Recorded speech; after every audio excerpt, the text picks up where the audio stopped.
All right, good afternoon, everybody. Thanks for coming. Everybody awake after lunch? Somewhat. I took it easy, so I'd stay awake too. My name is Brandon Curnutte, amateur radio call sign KE8KNX. That is not something clever. It's sequentially assigned by the FCC. The next one is KE8KNY. If you think real hard, you can probably figure out the one before me. I'll be discussing amateur radio today. This will be the extent of my limited knowledge, but it's a fun hobby, and I'd like to get into what, how, why, that kind of thing. Quick definition: radio frequency in relation to amateur radio is the oscillation rate of an alternating electric current, which energy from an oscillating current can radiate off a conductor into space as radio waves. Now, most of us work in kind of a tech field where we work with electrical frequencies going down wires. This is just that leaving the wire. Now, we're going to use, you'll hear terms like meters, waves, bands, those kinds of things. You know, we're using the 2-meter band. Well, what that means is if you look at the receiving animation there, the distance between the peaks and those left and rights, those positives and negatives, the greater the distance, the lower the frequency, the amount of times that changes from positive to negative. These are kinds of examples of how this is a basic wire antenna, how it receives. So if you'll hear terms like polarization, so if the antenna is turned 90 degrees away from the radiating source, it's not going to pick up as well. And the transmitting one, this is kind of shaped like I tried to find a 3D animation, but it didn't really work out too well. That's kind of how it broadcasts out. So if you picture this wire antenna kind of 90 degrees off from that transmitting one, it's not going to pick up as well, if at all. Now, this is the kinds of electromagnetic radiation we look at all day. Basis of this one's kind of on the far left, and radio frequencies. I'm sure everybody's familiar with a microwave, and similar to your cell phones. Those are just radio frequencies used to either transmit data or resonate with water molecules to heat up your food. And it goes on as these things get in higher frequency, you get into visible light that we can see. Infrared light, if anybody's following around the James Webb telescope, all the neat images that's putting out, infrared light. Our eyes can't physically see it, but it's just a different wavelength. Then X-ray is to find all your boo-boos, and gamma rays that turn people into Incredible Hulk and such. More boring terms, and we'll get into more fun stuff, I promise. The quick shot of the radio frequency chart, almost every bit of the available radio frequency and every thing is taken up. You'll see military, your FM broadcast from Rock 105 and all those. That's the blue one on the top right.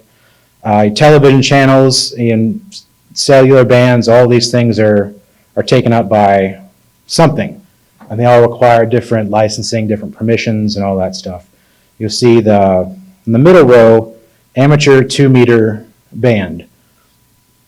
And that's right in between two military frequencies. This is why there's power limits and limits on why or how somebody can transmit, because if you start interrupting military transmissions, then people in uniforms knock on your door, and pretty easy to find. This is the radio allocation for amateur radio operators. You'll see 2 meters, 30 meters. That's the distance between the peaks on those radio transmissions. So they're 17 meters apart. Now that correlates to the size of your antenna. Some of these antennas can get pretty huge.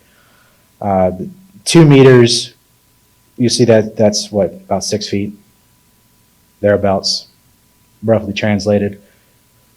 So the peak and the valleys are 2 meters, about 6 feet apart in those invisible wavelengths. This is a quarter wavelength antenna, so it's a quarter of that wavelength. It's just kind of a visual reference. Yes, it's a Bofang radio. Don't judge me. The colors and a lot of different information on here is generally what is acceptable to use on these frequencies. You can do about anything, but if you try to use, talk on something that's generally set aside for Morse code, then somebody will complain, but it's really not that useful until you actually get into it. Now, what is ham radio? Same thing as amateur radio. Pejorative term used in professional telegraphy in the 19th century to mock new amateurs who were not as good with Morse code, or ham-fisted, because this is a relatively new, I guess over 100 years now, but it kind of spawned off of professional telegraph operators. It's use of radio frequency for purposes of non-commercial exchange of messages, experimentation, self-training, private recreation, and emergency communication, contesting, lots of activities. When we say non-commercial, your terrestrial radio and television, if anybody still has rabbit ear antennas for their TV, radio in your car, that's all in radio frequency, but it's just licensed differently. Your satellite services, internet, TV, there are amateur radio satellites, but again, they're on dedicated frequencies with transmission modes. Business two-way communication, also mostly VHF communications, cabs, tow trucks. Are cabs even using radios anymore? I don't know if tow trucks are. Anyway, those are separate frequencies, separate bands set aside for other uses. And your cell phones, excuse me, cell phones are just ultra-high frequency transceivers when you get down to it. That's all they really are. They transmit data, compressed voice, and all that. Wireless experimentation. This is an image of a program called Whisper, Weak Signal Propagation Reporter.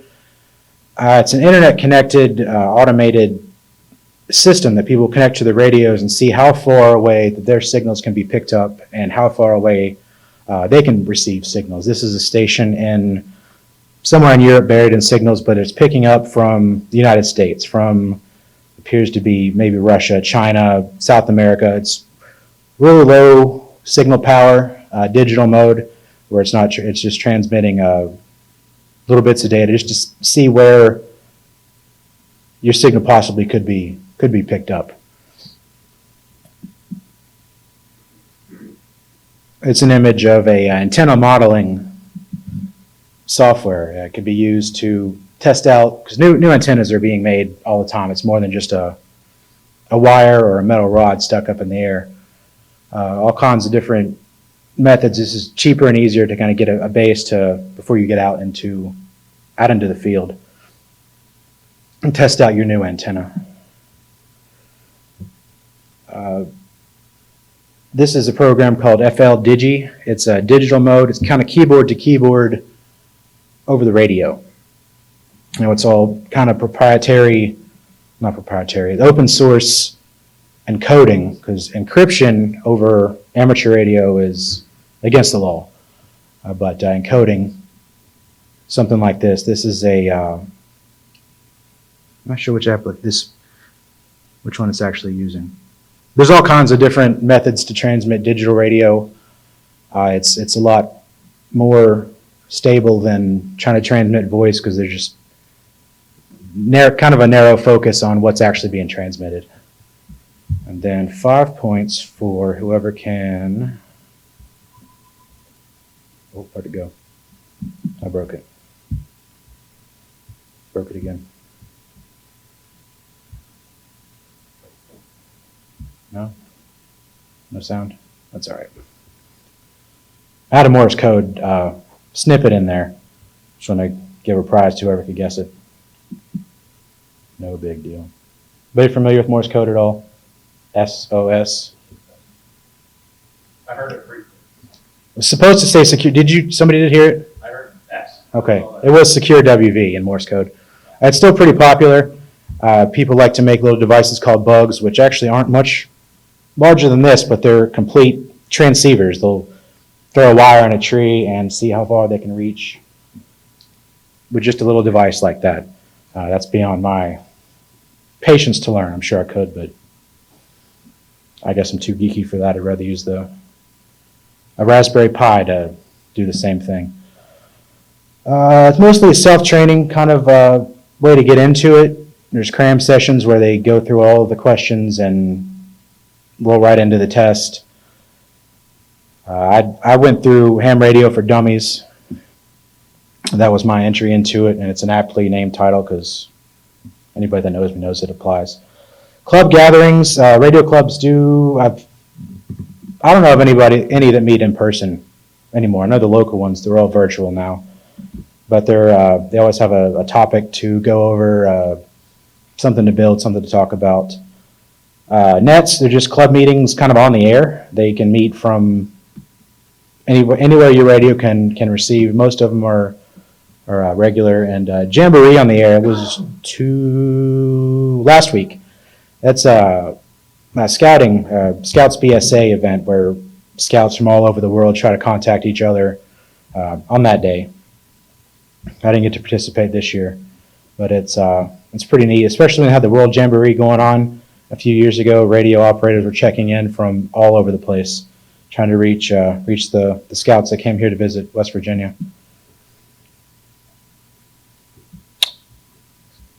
Can be typically a private event, solo activities, just sitting in your ham shack and trying to make contacts. Experimenting with different technologies, and like I said, people are inventing new technologies all the time. More efficient ways to transmit, more efficient ways to receive. It's both in hardware and radios and antennas, and software that actually decodes and encodes all the digital transmissions. And trying to make a big thing is contesting. If you see, did it again. On the right side, there's a called a QSL. It's a postcard made from contact from anywhere around the world. I've only got 2, I think, but I'm not as active as I'd like to be. Radio sport, more active ways to get into amateur radio. Radio direction finding, called fox hunting, oftentimes. Somebody will hide a transmitter in the woods in an urban environment somewhere and use your radio equipment to go find it. Summit on the air, it's hiking mountain peaks and making contacts from there, activating those, both receiving and sending, to get some of our less healthy radio operators out and active. And this picture is called sort of a D-expedition, or a distance exchange expedition. They'll go to remote islands, remote places to make contacts, to activate these islands, and people will log them on their maps, log the contacts, and it just becomes a big thing to travel to a Midway island and getting a contact from the Vatican is a super rare one. Just going through the procedure to get licensed in these countries and then activate them, get the postcards from all these places, log them into your logbook. What a point of pride there. Contesting is one of the more popular things. All frequency of transmission modes, low power levels, locations, filling in every county in the state, every state in the country, every country in the continent, trying to make contacts from all over the place.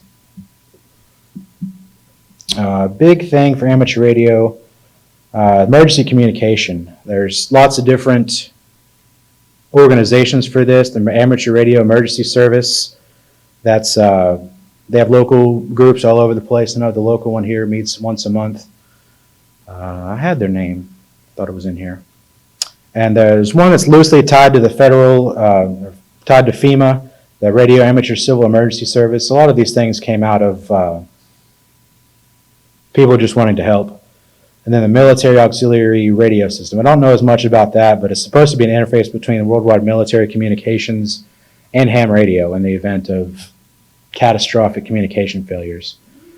Some of these examples, September 11, 2001 attacks, the police and fire repeater towers were on the top of the North or South Tower. A colleague told me about it. And amateur radio operator stepped in to assist in communications with that. Same with the other. Hurricane Katrina, there was no power anywhere, and a generator underwater doesn't generate much power. And all of these things, the communication systems that relied on were taken down, and so amateur radio operators stepped up to assist. After all this, why do it at all? It's good for geeks, I think. Buying, testing, building, soldering, experimenting. There's always new stuff coming out. There is old stuff, all the vacuum tube radios. I've got 2 of them. I still tinker with every now and then. Kits that were made in the 70s that came in a big box of capacitors and resistors, and you had to solder together. And that was some of the entry-level equipment now, called boat anchors, because it's, easily this and up. It's just a huge device that something like this can do now more efficiently. But I think there's a little bit of something for everyone, especially in our tech fields. If you're one of those that are into computers, like I mentioned before, there's digital modes where it's just keyboard-to-keyboard contacts, and integrating your computers to your radio, so you're not turning dials and knobs and all these things. It's just you type in what you want, you move the knobs with your mouse. A lot easier to make the contacts. And if you're interested in more of the kind of niche groups, you can decode information from weather satellites directly, the enormous raw images that can come in from the satellites, NASA information, the search for extraterrestrial, what's the I stand for? Intelligence, probably. You can receive those signals and process them as well with basic amateur radio equipment. And if you're into competitions, like I mentioned earlier, there's always a contest running. It's hard to tell what's going on right now. The QST magazine, or AR, posted by the American Radio Relay League, is one of the best sources for that, I think. It comes in both digital and print, if anybody wants to take a look at any of this. There's always a project or something to build in these magazines. And so yeah, there's QST magazine. It's a monthly publication. Emergencies, if anybody remembers the 2012 derecho. I know the 2 cell phone towers near my house were completely blocked up, but the amateur radio repeater stayed active the whole time.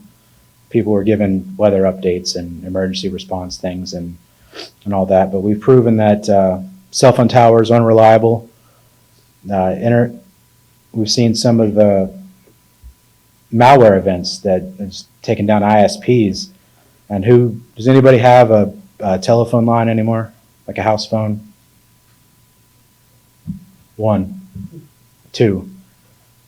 The use is declining, so maintenance is going to decline. Everything's going to an internet-based model, so even that service that was formerly the most reliable is still declining.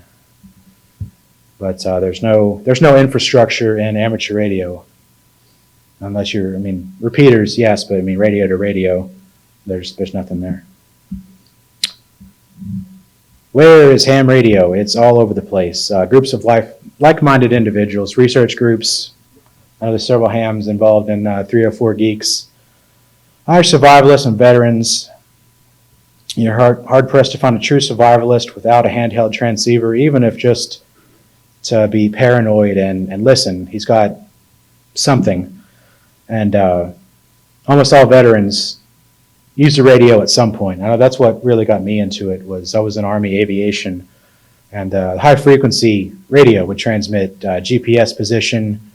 We had canned text messages to send out, over the horizon. It would bounce off the ionosphere, propagation, and that's really what kind of sparked my interest into it.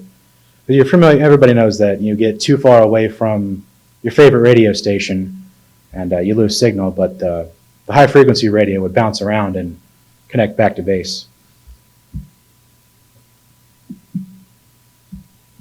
You can get more into it in conferences like this. I know this is the second time that SecureWV has had me for this talk. And they used to do testing, but I don't think, if they're doing it, they haven't mentioned to me about it. In the post-COVID world, testing I think can be done online, but I'll have to look more into that. There's online forums, Facebook, Slack, Reddit, ham radio. It's pretty popular. Questions, answers, testing help. There's all kinds of information there. And the local club used to hold testing. You're going to have to check on that. Should have double checked this before I even started. First responders. One of my dad used to work in a dispatch for a hospital, and after 9/11, when they lost communications, a lot of first responders and dispatch operators got into amateur radio. So he was licensed before I was. And they keep and maintain an amateur radio setup in their dispatch office.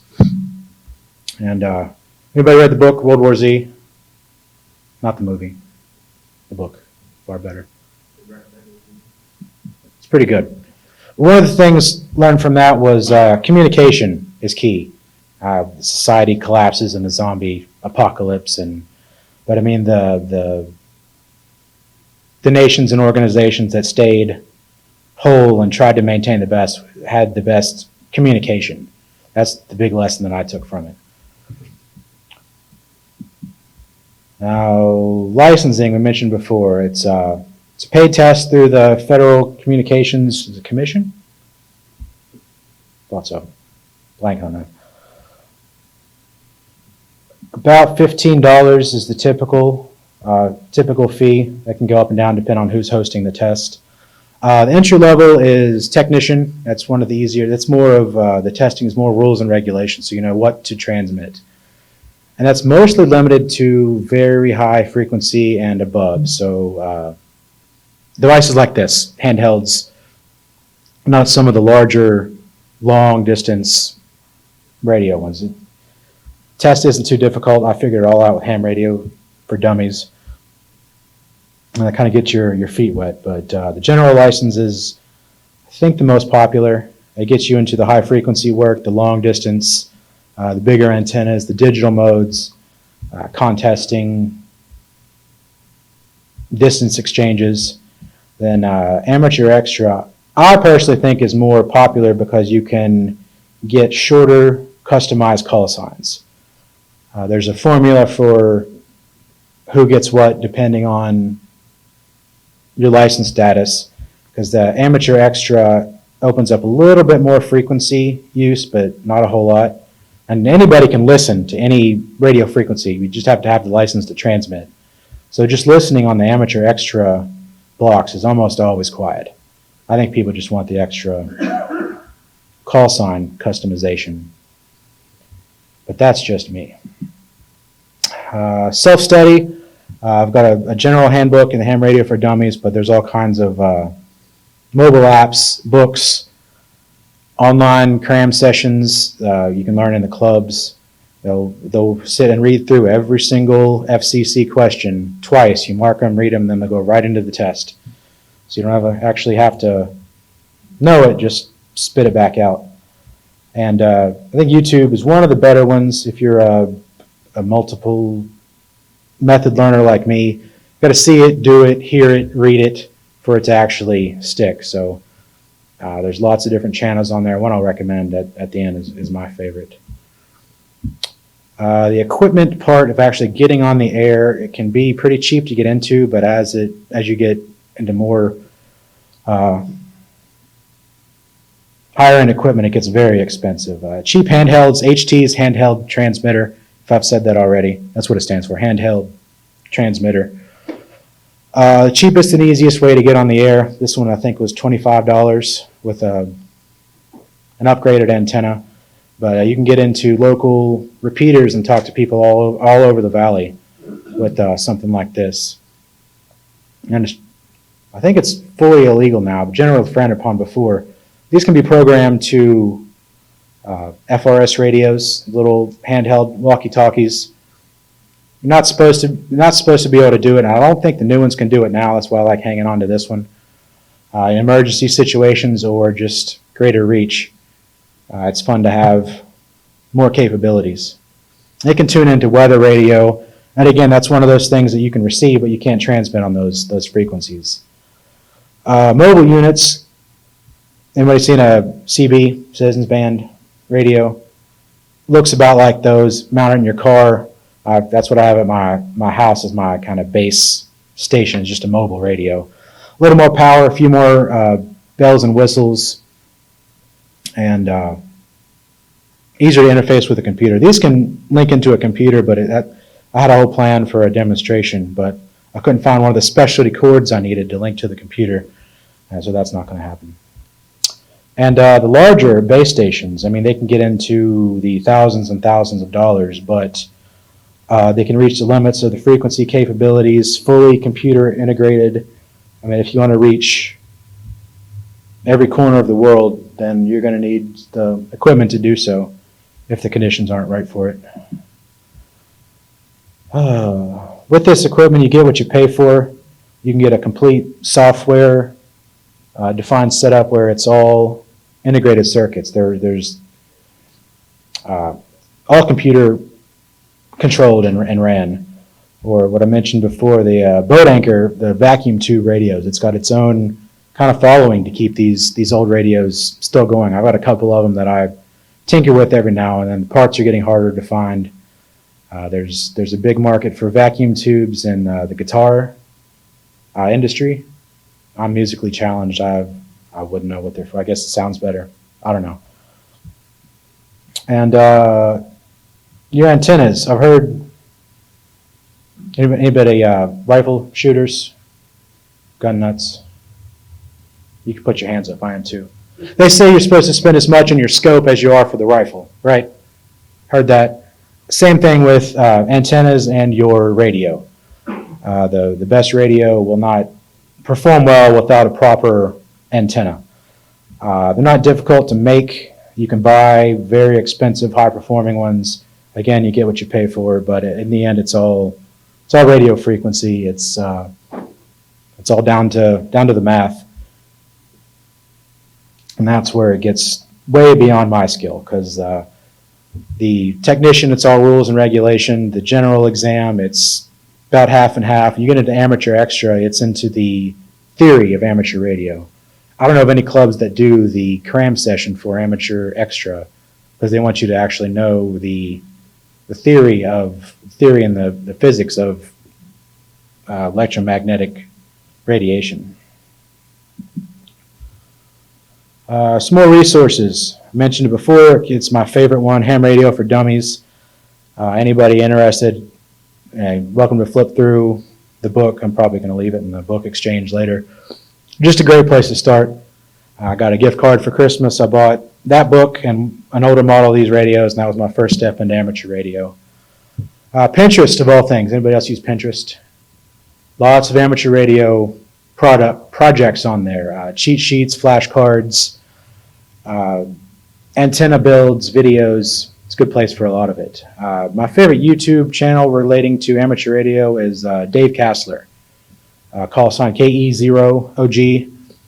Calls his fans Augies. He's got all kinds of videos explaining testing and antenna modeling, what it costs to get into amateur radio, and all these, just about everything you could want to know about amateur radio. He's got it on there. And he's always doing an Ask Dave series where he's just answering our questions.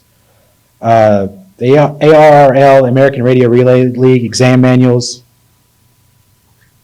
One of these is the one I use for general. Well thumbed through, but if anybody wants to flip through it, have at it. The licenses change every 4 years, 3 years. They rotate. So I think that one's out of date now, but it doesn't change all that much. Probably just a scam to sell books. To bleep that on YouTube, they're going to get at me. And then QST Magazine, another place for information. You don't have to be licensed to subscribe to their magazine or be a member of the American Radio Relay League. But there's always a project in there to build. There's always interesting information on some of the DXpeditions or these places people go just to play with the radios. I mean, Antarctica, some insane remote islands out in the Pacific. passport requirements and trying to get licensed in these obscure countries where one country might claim territory over this island, but they really want to get that stamp on their postcards. So just the links they go to, I just find that's interesting. That's all I've got. Anybody have any questions, concerns, comments, criticisms? Where does the FCC put the line between what's encryption and Open source. If you create a encoded or encrypted solution, you have to present the method by which it's done. So I mean, everybody knows how to decode base 64 now. It's pretty well out there. But I mean, I don't think anybody's transmitting in SHA-256 that I'm aware of. There was a real interesting article where somebody sent Bitcoin over amateur radio from California to Canada. But that ran afoul with some FCC laws. That was a fun read, though.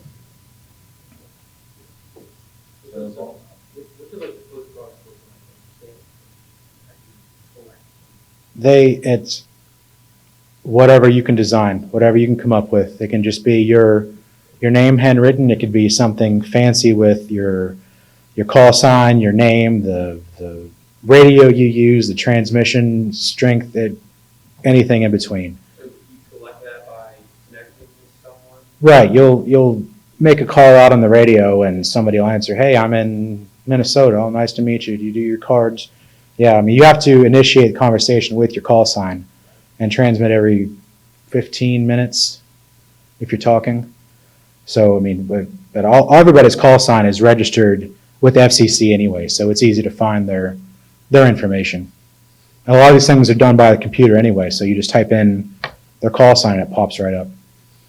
And there's a website and a standalone application called Logbook of the World, where it's all done digitally. You'll send images of your whatever postcard you've designed, and everybody's profiles in there. It's like a radio social media, not quite as, I guess, open and visually interesting as Facebook or one of these others, but that's basically what it is.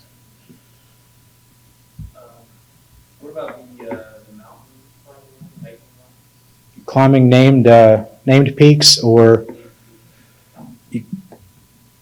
somewhat on the air. Hike to the top of a mountain and you can make it be known that you're hiking it, or at any of these state parks. It's common at Seneca Rocks, the highest peak in West Virginia. Common among this amount. I don't think there's anybody up there today, but it's I always lug this one around when we're camping with state parks, just to listen to see who's out doing what. It's really popular at Watoga State Park because there's a bunch of peaks out that way and they can reach really far. But you have to be careful not to run afoul with the radio telescope, the Green Bank Observatory. So that's just one concern. It's a little more difficult to make the peaks, make the contacts, and with that involved, added challenge.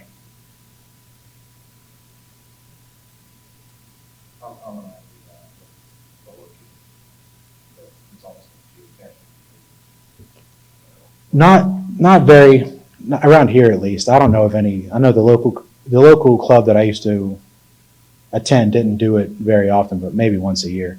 It's kind of more specialized. Something that's out there all the time, something that takes place. Something, they'll set it up on a weekend. Somebody go hide their transmitter and then say, all right, go find it. Winner gets a prize. Practice for the FCC Tattletale Squad, I think. They've got, recorded observers, hams that just sit around and listen for violations and then try to find who did it. We were talking about that at lunch, that none of us that know anybody that actually does it. It might just be an urban legend. Who knows? Follow the rules and nobody will bother you. That's what they all say, right? Anybody else? Thanks for coming out and staying awake. Appreciate it. Have fun this weekend. Thank you. This talk was a part of our 2022 Secure West Virginia Lucky 13 conference. If you would like more information about this talk or our speaker, check the description below. And if you enjoyed the content, consider liking and sharing this video. For more information on Secure West Virginia, or you want to stay updated with the latest upcoming events, follow us on Twitter at SecureWVCon or visit our website securewv.org. We would also like to thank our 2022 sponsors for being a huge part of Lucky 13's success.